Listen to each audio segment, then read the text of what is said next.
You are listening to the Scars and Guitars podcast series and syndicating for the A-List Online.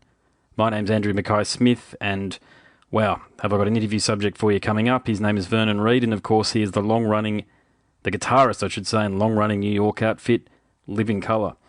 The reason for the conversation is to promote their upcoming December 2018 tour of Australia, or read out some dates.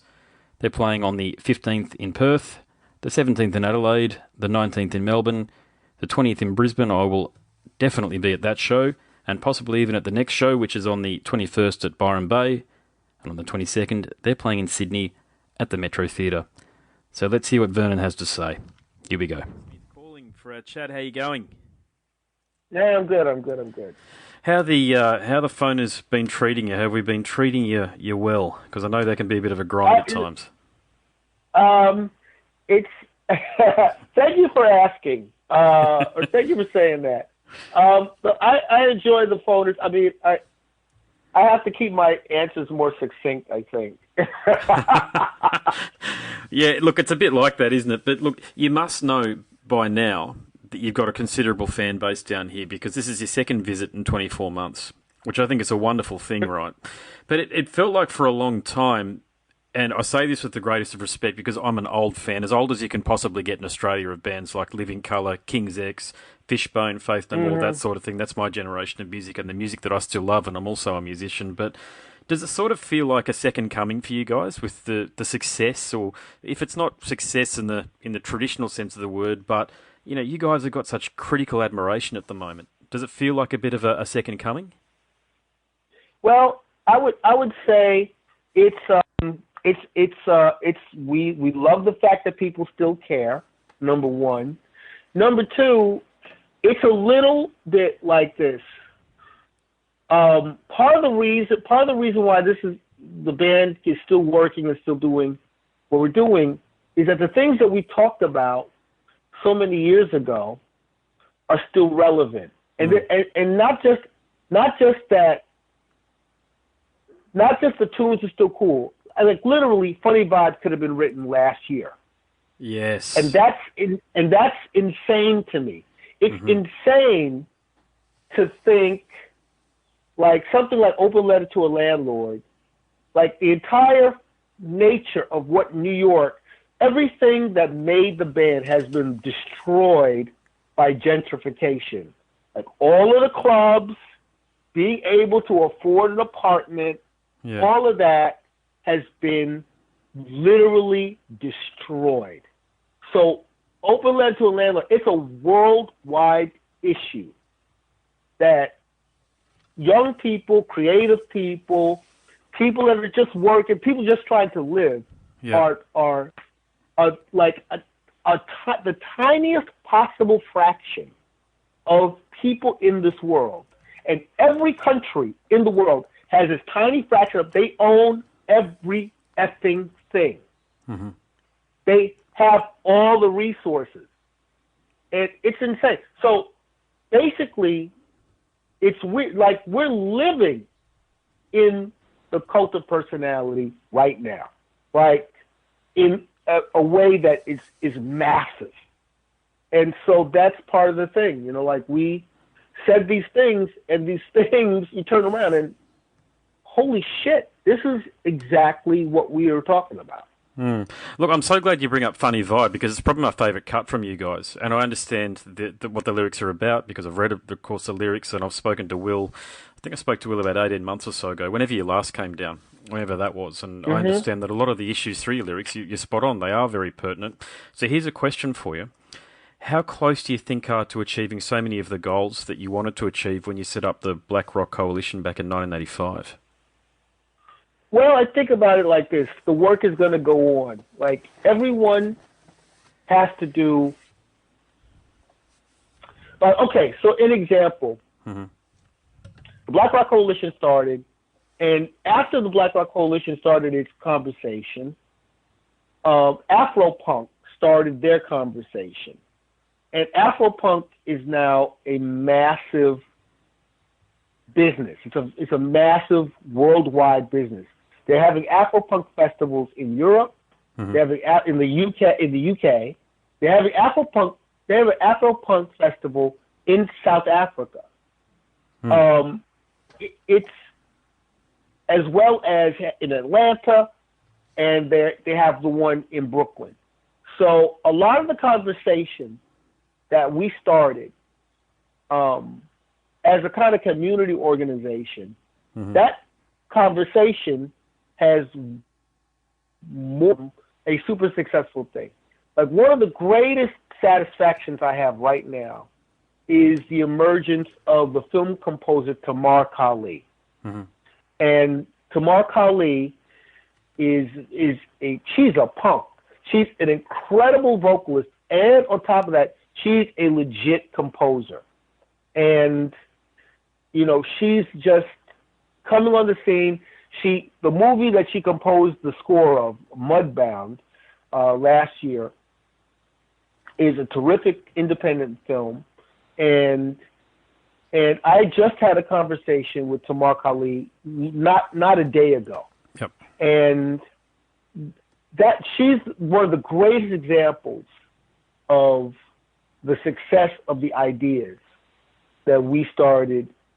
You know, we started a conversation, and do I take full credit? Of course not. People have to, you know, of course not. But the fact that there are going to be emerging artists who are African American that are going to make their own path happen.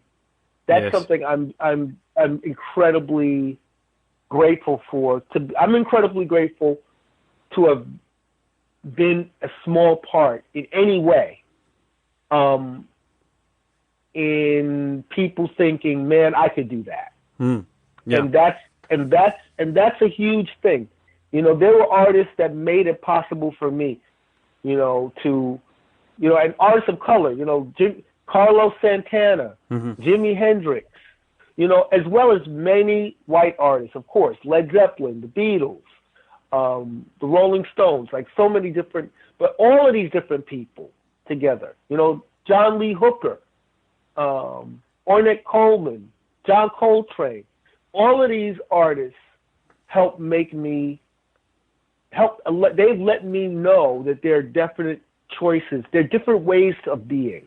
And Sly Stone, you know, all these different artists, and some of whom I've had the honor to meet them. You know, all of these different people, just by being weird, quirky, being daring. They all said, "Man, you can do this thing." Hey, I've got to ask, because I mentioned some bands earlier. 24/7 Spies are a band that along with you guys and Fishbone, you guys comprise 3 of the 4 bands that really made me become a musician, listening to that music. But I talk to a lot of people, mate, and they don't know who they are. So Jimmy and 24/7 Spies have been doing their thing now for a long time, as you're well aware. Jimmy Hazel, yeah, sure. Yeah.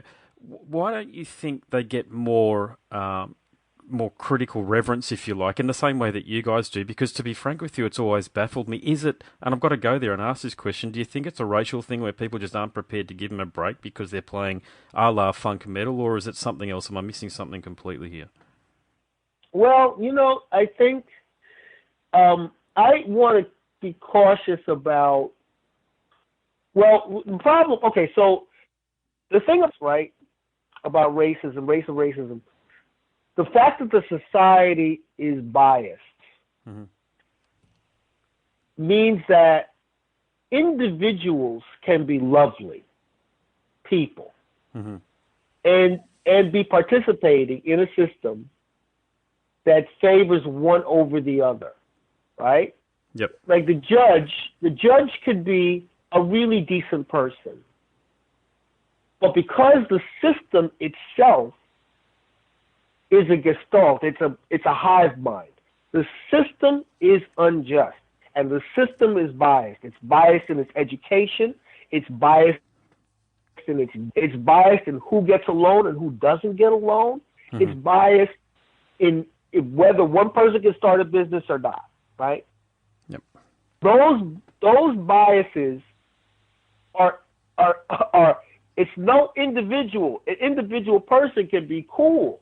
But the whole thing is that judge could be a decent person, but the sentencing guidelines have been set forth by the legislature because the politician wants to be tough on crime.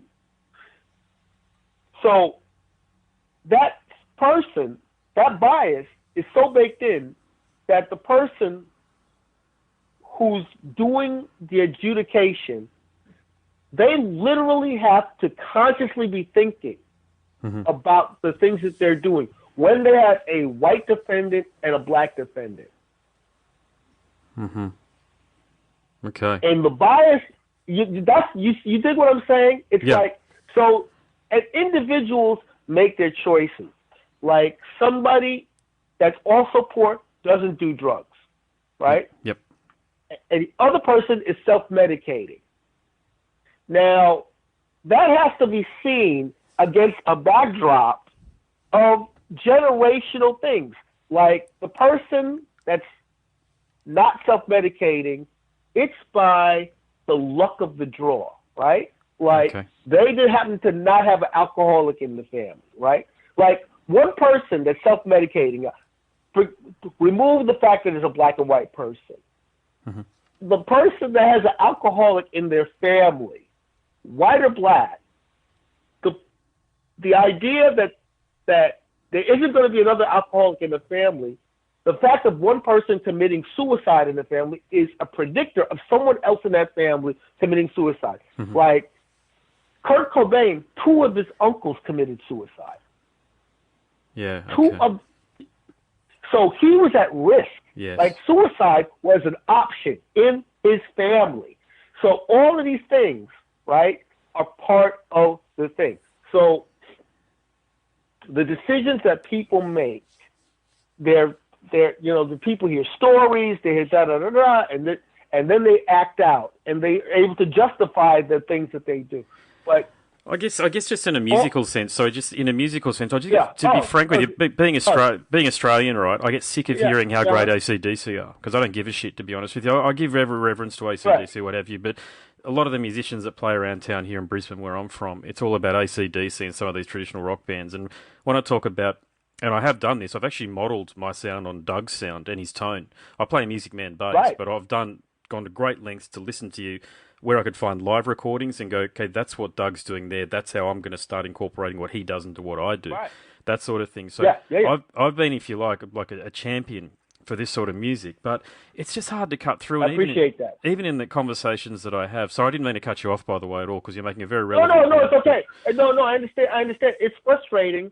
It's frustrating, and it's frustrating in a way. So take Jimi Hendrix, for example. I love Hendrix. I really do. But I have been ambivalent about people literally, somebody really literally came up to me after a gig and said, well, you want to be like Hendrix. And I'm like, what do you say? What? Yeah. I mean, a person literally presumed, you know what I mean? So the AC/DC thing, I can relate to it. And this is one of my heroes, mind, right? This is one of my heroes. But it's like people miss the whole thing. They miss it entirely. Yeah. And that's part of the problem. You know, a lot of the stuff, like music, the music business has always been a bitch. The music business has always been difficult. Yes, indeed it has. It's a few people at the top of the pyramid, and to even get to there's so many musicians I know who are amazing, and really talented, really got something to say, and they're not. It's not happening for them, not yet anyway. And that's an ugly aspect of life, regardless of who you are. You know, everybody knows that guy in their town who should have been famous, or that woman who's an amazing singer. Like, oh my God, you're the next one. And that person, it's an unfair thing. It's an unfair thing. Life itself. See, life itself. Before you get into adding sexism or racism or homophobia, before you add any of that, life is already unfair. It is. Indeed. Life's already unfair. It's already unfair. It's like you as a parent prefer one child over the other. Like people, you know one of the deepest things? sibling rivalry. Oh yeah, God, yeah. Sibling rivalry. Sibling rivalry has done as much to shape history as anything you can name. There's no history book. There's no book that analyzes sibling rivalry among well-known people. Just that aspect. Yep. If someone were to go in and say, there are a lot of people that they had a younger brother or older sister. We never talk about those things. But that person became famous because they wanted to show up somebody in their family. Yes, yeah, I understand. Like the Davies brothers and the Kinks, for example, they've only finally just got back together after 40 years or whatever it's been, 45 years. So you're spot on. It's like that. It's unbelievable. I mean, look at Oasis. Oh, God, look at the holy shit. It's a real thing. And so, there are all these different things. We look at black and white. We look at gender. We look at these things, and they exist. They're real. Mm-hmm. But, it all comes back to us being human beings. And that's not to negate all of the other issues. Those issues are real. And Australia has its own scenario with the Aboriginal people. Mm-hmm. It's got its own history. It's a dark history, and it's a crazy history. So when I talk to people and they say, well, the American, you're African American, blah, blah, blah. And I go, well, you got your own. Like, that's the thing about being in Australia. Australia's amazing to me because, okay, I'm in this town. It's a modern town. They got cool things. They got food. They got fashion. They got everything. But this city its history is utterly different than the history that I came up with. It's mm-hmm. Utterly different history. It's a completely different scenario of how it got here. But the similarities are there to be seen. It's crazy. They are, mate. Look, I better let you go to your next one. I think I've only got the 15 minutes. But just quickly, I was in Mandolin Brothers many years ago, and the owner told me you were in the shop, and I didn't want to go looking for you because I was hoping that eventually I'd have an opportunity to chat to you. But I was in there when you were bloody in there, and I thought, no, I won't go and bug you because you probably. You should have said something. Oh my God. Okay, so quick story. Quick story. Quick, very quick. So, Staten Island is the most conservative borough in New York, mm-hmm.